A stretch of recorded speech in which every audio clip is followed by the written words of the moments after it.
Interface is not just for computers, but when the ideal interface is designed, it will also fix programming, math, music, management, education, story, communication, thinking, and more.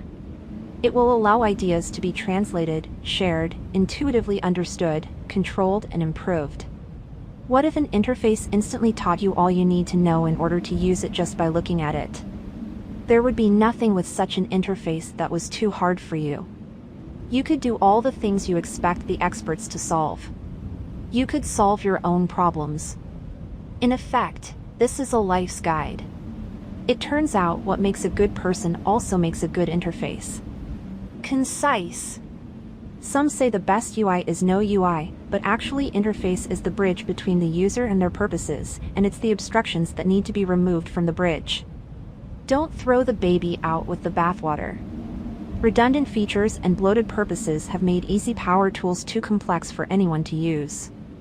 It is popular to think the only options are powerful complex tools, easy simple tools, or somewhere in the middle. However, this concise principle claims that by consolidating tools, thus making them more powerful, you make them less complex to learn. Clear and concise principles obsolete consistency and simplicity principles. If you aren't making a new interface for every new feature, then it's already consistent. If you aren't repeating the learning curve, then the interface is plenty simple. Redundant features are any that have been repeated elsewhere in the same purpose. Bloated features are any that only belong to another purpose or parent. Parent features include features like Windows, Scale, Help, Search, Font that work across the entire system. Here's an example. On its own, the concept of a sweep tool is not hard to learn. You can create shapes by sweeping a shape around or along other shapes. But here we can see 5 redundant and bloated tools: sweep, extrude, thicken, revolve, and hole.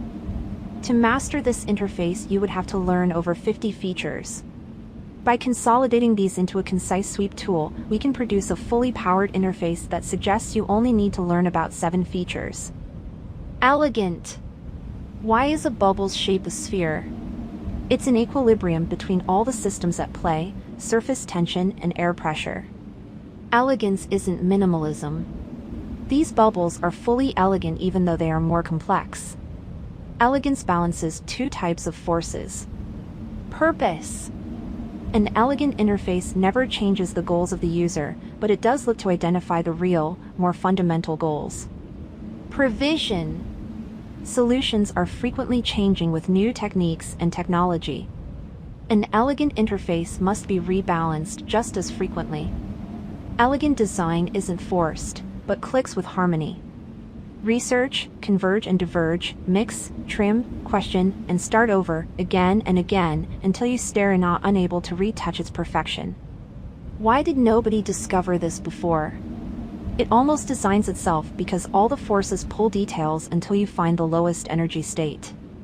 Let's practice elegance. This is an example of both elegant and non-elegant corners with corrections highlighted. Here you can see the cognitive load showing why the leftmost example is the most elegant. 3D modeling interface.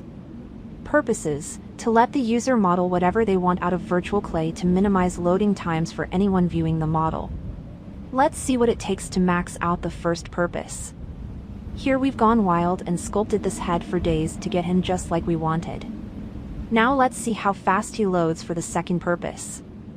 3 minutes? With 8 million polys, we have a file size of 662 megabytes.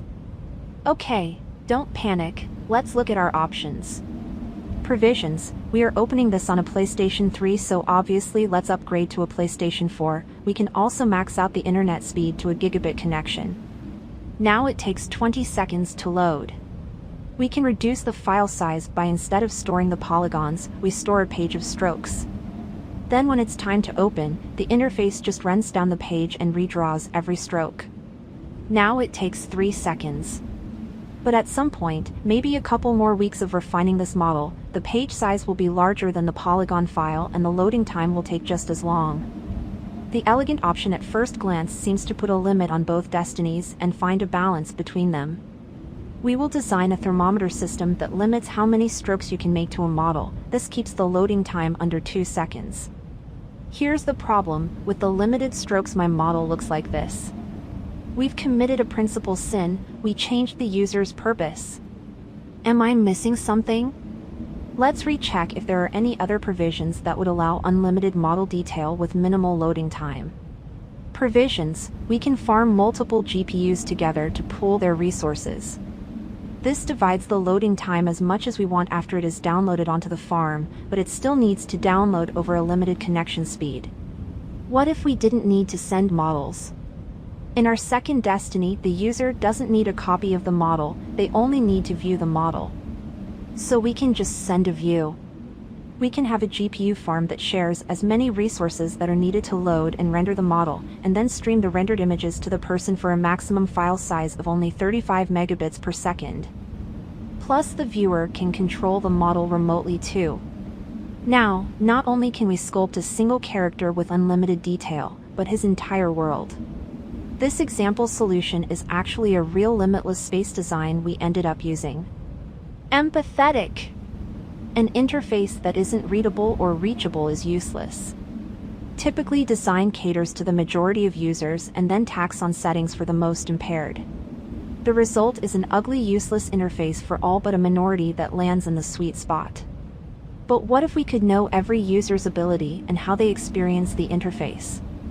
If we give the interface vision, we could tailor the interface in real time. Past interfaces have been like blind, deaf, surgical assistants. They have only had the sense of touch and don't check to see if they are being helpful or not. Blind leading the blind is unacceptable for surgery. And for interfaces. This also applies to knowledge. An empathic interface needs to learn what its user knows, so it only provides appropriate knowledge unknown before. This also applies to purpose. In AI research, we've determined humans have a finite amount of need and action types. This can be quantified into purpose. An empathic interface needs to be able to detect and contextualize the purpose of the user so it can reduce obstructions or friction. Sense. Use sensors like laser matrix emitters and cameras to identify the user's current position relative to displays and controls. Then model a kinematic simulation for range-finding measurements. Test. Ask them to perform a variety of tasks, such as recite letters, words, select buttons, draw a cat, vary the contrast, spacing, and sizes of the imagery. Generally pay attention to what they want and how easy it is to get it. Profile. Build a database compiling the user's ability ranges. Normal usage can serve as further tests and frequently update this profile. The system can periodically ask the user to improve certainty. Retesting is also required for new visual, control, and personal aid devices. Also profile devices, so when each device is used, its size, resolution, color space, and other features are included in the empathy report. Report. Simulate the current use case and generate simulated test values. Provide real-time values of each user readability and reachability and what devices are available. Finally, the interface can change its read and reach scales and switch strategies to stay in range. Forgiving. Interfaces without permanent consequences results in fearless, empowered users. Non-destructive tools, making tools procedural pages that can ripple effects.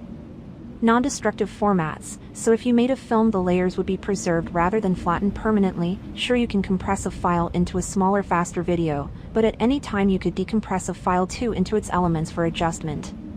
Baking and other algorithms can be used, but a copy is made so all changes are reversible and earlier changes are changeable with the effects rippling down the history.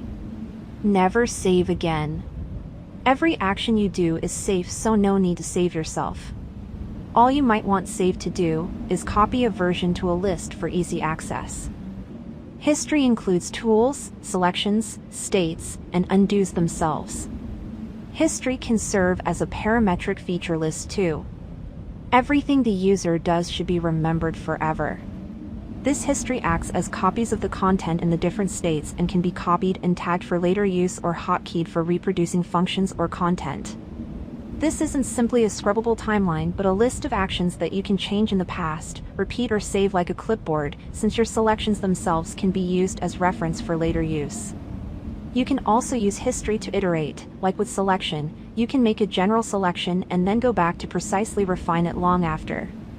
You also can't accidentally delete or overwrite a file because what really happens for the original file is the tag that makes it appear in that folder is changed, but the file itself is never deleted and can be found in history list or the unfiltered list.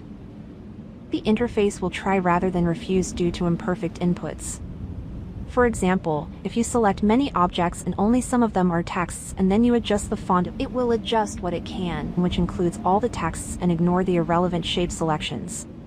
Try means the interface interprets. If you select a point and use a copy, now you can select another object and then its color value and paste, and the color of the point will be applied to the selected object. If you select the location value and click paste, it will apply the point's location to the selected object. Humble. You don't know best. Interfaces are a cooperative activity, so share the interface options with the user. Don't build channels as if you know what the user wants or as if what you want the user to do is more valid than what they want to do. Never pop up. Give the user the freedom to choose how content is displayed. Never pop up, even when asking, "Are you sure?" Just do what you're told instead of doubting the user and offer alternatives in the feed they have preset for messages. Get out of people's faces and out from under their cursors. Notices should appear in a reserved area out of the way, or better yet, user-defined. Would you appreciate someone who jumped in your face blocking your view, or sneaking a button under your hand when you reach for a tool? The interface is like a waitress. Is it best to dump the drink in their eyes, their lap, hand it out to them waiting impatiently for them to take it, or is it best to set it on the table for them to take at their own pace? Preserve an area for notifications and move new notices slowly enough so they don't end up under your cursor mid-click. Humility means refusing to prioritize your views over the user's. Many developers highlight the opposite of what they know you don't want. Imagine a pop-up that invades your space, and so you click close and a second pop-up asks if you are sure. The buttons available are cancel and continue. If you click continue, it will go back to the original pop-up rather than closing, interpreting continue as continuing what they want you to do rather than what you told it you wanted to do. If everything is highlighted, nothing is. Ask the user what their goal is, then you can highlight the route like a GPS. Or keep everything in equal opportunity. If you don't know what the user's goals are, you can't help. In prideful operating systems, you may open an app and then keep working in another while it loads. Many times the opening app will steal focus, preventing you from typing in the other app you are working in. It may even move your cursor or keep you from clicking because now the first attempt refocuses the app you were already working in and now it takes two. Or it may take your keystrokes as a command and modify settings of the loading app without your knowledge because what you are typing are hotkeys for the now in focus app. This is not humility. Focus should not be a feature of the OS, rather a tool stays focused on whatever it is aimed at. It has been common in the past to darken or blur or otherwise make it harder to see background content, either to again control your focus or to provide contrast for poorly designed elements. For example, they would make a white icon or text without a surface to protect its contrast and then shade behind the content to guarantee that content's color doesn't match the white element. Shade is not humble. Many developers force you to download updates, force you to restart your machine, force you to go through tutorials, force you to watch ads, force you to act now or you'll miss the opportunity. Force is not humility. Your workflow isn't best. Let's let them draw unconstrained imperfect sketches and then go back and constrain or start with constraints and add geometry later. Many developers use a broken principle of a pre-planned product, and you will use their tool to execute that plan from page 1 to the last. Like how the first ballpoint pen lacked an eraser. These tools demand perfection, and so everyone falls short. Some are plotters, some pantsers, some iterators, and still there are many other such flows to consider. Some people suggest adding friction, but the ideal is letting the user add their own friction instead. Are you sure versus place? If I click close, I'm sure I want to close, so don't ask. If I wasn't sure, I can always reopen, undo, or add my own confirm button to my mouse. Save versus undo. If I made a change, I want it saved. If I change my mind, I can always change it back or undo. Intuitive. Intuition is the process of identifying. An intuitive interface is one which you can identify something with as much accuracy and as little effort as possible. The minimum standard of intuition is 0% misidentifying. After reaching this minimum, abundant resources can improve successful identifying, lower effort, and higher confidence. Intuitive does not only mean an interface must be familiar, relying on knowledge already known, because knowledge is limited. So intuitive interfaces also must communicate new knowledge. Visual teaching is your interface's responsibility. Don't abandon users to learn through guessing. Make clear what is related, with visible cells, separators, and layers. Make the edges of buttons and handles clear, so users can approach with a reliable plan. Make concepts clear with expandable descriptions, animated glyphs, and embedded tutorials. Build confidence in the user. Make it obvious what will happen before you activate a tool by communicating what the user can expect before they click. This can be done through animated icons, the help button, and simulating a likely application and animating. All related information should be accessible from any part of the information. Communication is answering questions, asked or not. What questions are the users asking themselves? How do I accomplish my big picture goal? How do I accomplish this next step? What does this do? Where can I find this? If you are searching through a list, obviously you would want to filter and sort the list to eliminate irrelevant concepts and systematically scroll and highlight what you're after. But remember, space is a list too. Everything you can see should be able to be filtered and sorted and highlighted. Concise, elegant, empathetic, forgiving, humble, intuitive. I encourage you to start applying these 6 principles to fix the world with ideal interfaces. If you need more details, examples, or resources, let me know at hopehood.org.